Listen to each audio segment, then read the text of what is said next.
साथियों, क्रांतिकारी नवोदय जय भीम। आप देख रहे हैं न्यूज़ बीएसपी 85 न्यूज़ चैनल। मैं हूं एस के नीरज। साथियों, कश्मीर के पहलगाम में जो आतंकी हमले हुए हैं, वहां पर जाति पूछ करके जो हमला किया गया है, वह हमला सुनियोजित लगता है, क्योंकि उसमें एक मुस्लिम भी मारा गया है और वहां पर सिर्फ पुरुषों को जाति पूछ करके मारा गया, वहाँ की महिलाओं को छोड़ दिया गया।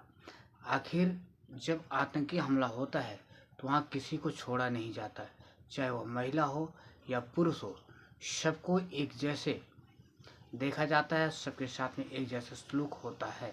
लेकिन पहली बार ऐसा हुआ है कि महिलाओं को बकस दिया गया और पुरुषों को मार दिया गया, और वह भी जाति पूछ करके। साथियों, यह इसलिए किया गया है कि जिससे जब महिलाएं वापस जाएंगी लौट करके, तो वह इस घटना को बता सकें, जिससे कि उन आतंकियों का प्रचार प्रसार हो सके कि उन्होंने महिलाओं को छोड़ दिया और पुरुषों को मार दिया, वो भी जाति पूछ करके। साथियों, जब देश हमारा सुरक्षित हाथों में है, हमारे देश का पीएम ऐसा है जिसका सीना 56 इंच का है, और जिस पीएम ने जम्मू कश्मीर से धारा 370 हटा दिया है और वहाँ पर आतंक का कोई बोलबाला नहीं है, वहाँ पर हिंदुओं की सरकार चलती है, और वहीं पर नहीं साथियों, पूरे देश में हिंदुओं की सरकार चल रही है। जब हिंदुओं की सरकार चल रही थी, हिंदू खतरे में क्यों है? सवाल ये नहीं है कि आतंकी हमला क्यों हुआ, सवाल ये है कि हिंदुओं की सरकार में हिंदुओं को ही क्यों मारा जा रहा है। साथियों, हमारे देश में ये अनगिनत घटनाएं जो हो रही हैं, जाति पूछ करके घोड़ी से उतारा जाता है, जाति पूछ करके मूछ नहीं रखने दिया जाता है, जाति पूछ करके पगड़ी नहीं बांधने दिया जाता है, जाति पूछ करके अच्छे कपड़े नहीं पहनने दिया जाता है, जाति पूछ करके लोगों को घोड़ी से उतारा जाता है, जाति पूछ करके मूछ काटी जाती है, जाति पूछ करके पगड़ी उतारी जाती है, और जाति पूछ करके मारा पीटा जाता है। साथियों, आज तक जितनी घटनाएं घटी हैं, सभी घटनाओं में जातिवाद है। तो जम्मू कश्मीर की घटना कोई नहीं है।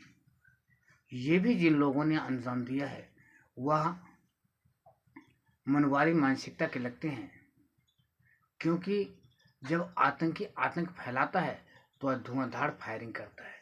जब आतंकी आतंक फैलाता है तो वह किसी को पहचानता नहीं, उसका काम होता है सिर्फ आतंक को अंजाम देना, दहशत फैलाना, ना कि जाति और धर्म पूछना, मजहब पूछना। पहलगाम में जो घटना घटी है, ये बड़ी चिंतनीय है, सोचनीय विषय है। और यहाँ पर ये भी सोचना है कि जो एक मुस्लिम की हत्या हुई, वो आखिर क्यों? क्योंकि वहाँ तो सारे हिंदुओं को मारना था, और हिंदुओं में महिलाओं को क्यों छोड़ दिया गया? साथियों, इसका जवाब हमारी केंद्र सरकार देगी, जिसका आधिपत्य है जम्मू कश्मीर पर। साथियों, मैं तो ये पूछना चाहता हूँ सरकार से कि जब हिंदुओं की सरकार है, सारे अधिकारी कर्मचारी सब हिंदू हैं, तो हिंदुओं पे आतंकी हमले क्यों हो रहे हैं? और सिर्फ जम्मू कश्मीर ही नहीं, चाहे मणिपुर देख लीजिए, चाहे छत्तीसगढ़ देख लीजिए, चाहे मिजोरम देख लीजिए, चाहे बिहार देख लीजिए, चाहे उत्तर प्रदेश देख लीजिए, चाहे मध्य प्रदेश देख लीजिए, चाहे राजस्थान देख लीजिए, चाहे हरियाणा देख लीजिए, चाहे दिल्ली देख लीजिए, हर जगह हर राज्यों में जो आतंक हो रहा है, वो जातीयता के आधार पर हो रहा है। आखिर ये अपराधी कहाँ से आते हैं? इनको कौन पनाह देता है? इनको कौन पालता पोसता है? इनको संरक्षण कौन देता है? जितने बलात्कारी होते हैं, वो भी जाति के आधार पर होते हैं। अधिकतर जो है गरीबों की ही बहन बेटियों के साथ में रेप गैंगरेप होते हैं, और करने वाले एक ही दो ही समुदाय से लगभग होते हैं। तो साथियों, इनको पनाह कौन देता है? और ये सांसद विधायक मंत्री भी बन जाते हैं। आखिर जब पता है कि इसके ऊपर इतने आरोप तय हैं, तो इन्हें चुनाव ही क्यों लड़ने दिया जाता है?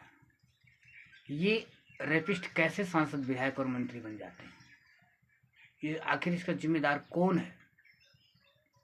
साथियों, मैं समझता हूँ कि हमारे देश सुरक्षित हाथों में नहीं है। जो लोग कहते हैं देश सुरक्षित हाथों में है, आखिर मैं पूछना चाहता हूँ कि अगर देश सुरक्षित हाथों में है, तो ये हमले क्यों हो रहे हैं? इसके जिम्मेदार जो सत्ता में बैठे हुए लोग हैं, जो दावा करते हैं देश सुरक्षित हाथों में है, जिसका मतलब कि सुरक्षित हाथों में रह करके देश को लूटा खसोटा जा रहा है, देश को टुकड़ टुकड़ में बांटा जा रहा है, देश को धर्म जाति में तब्दील किया जा रहा है, देश को कमज़ोर किया जा रहा है और देश को कमज़ोर करके गुलाम बनाने की दिशा में आगे बढ़ाया जा रहा है। इसलिए मैं समझता हूँ कि देश सुरक्षित हाथों में नहीं है। पहले जो आतंकी हमला हुआ था पुलवामा में, उसके बाद राजनीतिक लाभ उठाया गया। साथियों, मैं आप लोगों को सावधान करना चाहूँगा कि जो पहलगाम हमला हुआ है, आने वाले चुनाव में इसका लाभ नहीं उठाने देना चाहिए, क्योंकि ये कहेंगे कि हमने पूरा प्रयास किया लेकिन आतंकी हमला हुआ, लेकिन हुआ तो सुरक्षित हाथों में हुआ, सुरक्षित हाथों में हुआ। और जो सरकार दावा कर रही है कि हमारा देश सुरक्षित हाथों में, माने कि हाथों में है, तो इसका मतलब सुरक्षित रखने वाली सरकार के देख रेख में हुआ। तो साथियों, सावधान रहें, सतर्क रहें, सुरक्षित रहें, यही मैं संदेश देना चाहूँगा। और राजनीतिक लाभ उठाने वालों से बिल्कुल सावधान रहें, क्योंकि आने वाले दिनों में देश ऐसे सुरक्षित हाथों में नहीं देना है जब हमारे देश में मूछ रखने पे मार दिया जाए, पगड़ी रखने पे मार दिया जाए, अच्छे कपड़े पहनने पर मार दिया जाए, घोड़ी पर बारात निकालने पर मार दिया जाए। तो साथियों, ऐसे में समझता कि हमारा देश सुरक्षित हाथों में नहीं है। तो इसलिए हमें ऐसी सरकार चुननी पड़ेगी जो कि देश की रक्षा, सुरक्षा, मान सम्मान, सम्मान, रोजगार उपलब्ध करा सके। तो ऐसा कदम आप लोगों को उठाना है। वीडियो को ज़्यादा से ज़्यादा लाइक, शेयर और सब्सक्राइब करें। और जिसने इस चैनल को सब्सक्राइब नहीं किया है तो उनसे मेरा निवेदन है उस चैनल को सब्सक्राइब कर लें, जिससे कि आपको हर अगली वीडियो मिलती रहे।